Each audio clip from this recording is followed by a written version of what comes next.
propagation en Gironde et les flammes aujourd'hui ont bien failli prendre au piège des habitants à Cazaux, c'est un bourg sur la commune de la Teste-de-Buch. Ils ont été évacués en toute urgence. Nos équipes étaient présentes à ce moment-là. Regardez ces images tournées par Alexandre Vira et Nicolas Forestier, commenté à Marc de Chevigny. Il n'est plus question de passer ce rond-point. Et les suppliques de cet homme n'y changeront rien. Ce matin, on me dit, tout va bien, tout est géré. Et là, en fait, ma femme m'appelle en pleurs, m'a dit, la maison est enfumée, il y a des cendres qui tombent. Qu'est-ce que je fais? Car de l'autre côté du barrage, dans le village, l'ordre a été donné d'évacuer au plus vite. Les factures, les albums photos au cas où, et puis les passeports, et puis on prend ce qui nous tient le plus à cœur. On ne sait pas ce que vont donner les braises qui vont tomber, donc on protège ce qui a le plus de valeur pour nous. L'exode précipité sous un ciel de plomb en pleine journée. On va être hébergé chez Jeune Ami à la Teste qui nous l'a proposé depuis hier soir en cas de fumée irrespirable. Et on sait que c'est dangereux et toxique la fumée. Donc voilà, on verra quand on pourra revenir, mais c'est irrespirable, quoi. Ça vole là en plus.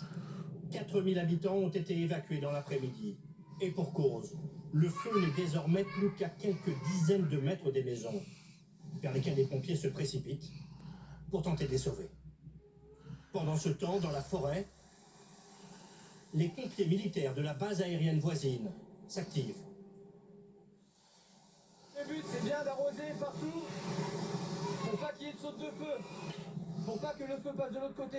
Ça peut passer par le bas, mais surtout par le haut. En fait, quand ils vont monter en haut des cimes, après le feu va se décaler, va partir de l'autre côté. Donc le fait on évite en fait que le feu monte trop haut.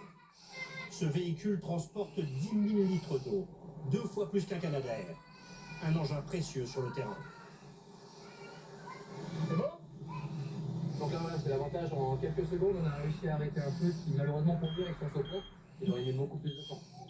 Mais par contre c'est vraiment indissociable, moi je peux pas aller plus loin pour aller éteindre les petites flamèches alors que lui il peut y aller avec le saupon. Ce soir, 900 pompiers se battent encore contre les flammes à Cazaux. Le village n'est pas encore sauvé à cette heure. Oui, on le voit, la vitesse de propagation des flammes est particulièrement impressionnante. On en est ce soir à 5300 hectares de végétation ravagée. C'est 2 fois plus qu'hier. Et pour que vous vous rendiez mieux compte de l'ampleur de ces incendies, on va prendre un peu de hauteur. L'image aérienne rassemblée par Florence de Gevigny et Antoine Silberman. Ce soir encore, cette même fumée noire, à perte de vue. Le feu continue sa course, incontrôlée depuis 36 heures. Mais les pompiers luttent toujours, venus en renfort de 9 départements. Pour ne serait-ce que ralentir le feu, même si vu du ciel, le combat semble inégal. Dans ces forêts de pins, difficile de se frayer un chemin, difficile aussi de respirer et de s'attaquer à chacun des milliers de foyers.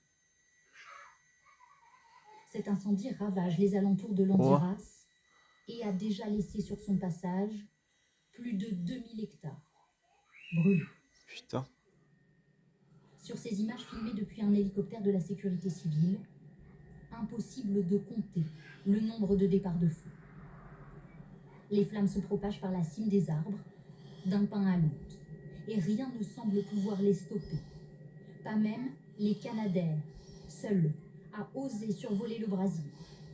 Ils enchaînent les largages, inlassablement, 60 par jour. Putain. À 70 km de là, toujours un autre front, à la Teste-de-Buch. Et ici, la situation empire à nouveau. En quelques heures cet après-midi, 800 hectares de forêt supplémentaires ont disparu à leur tour. Putain. Les pompiers vont continuer de lutter face à ces 2 feux simultanés. Ils entament ce soir leur 3e nuit de combat. Cette image envoyée il y a quelques minutes par l'un des pilotes de Canadair montre l'ampleur de la tâche qui les attend. Ouais. Ce nuage noir qui est effectivement terrible. On a bien vu sur ces images des 2 foyers. D'un côté la Teste-de-Buch, de l'autre Landiras.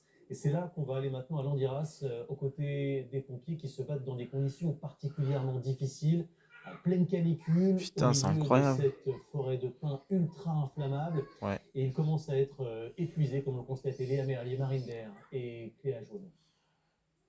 La lutte est acharnée. Mètre par mètre, l'incendie regagne du terrain poussé par le vent.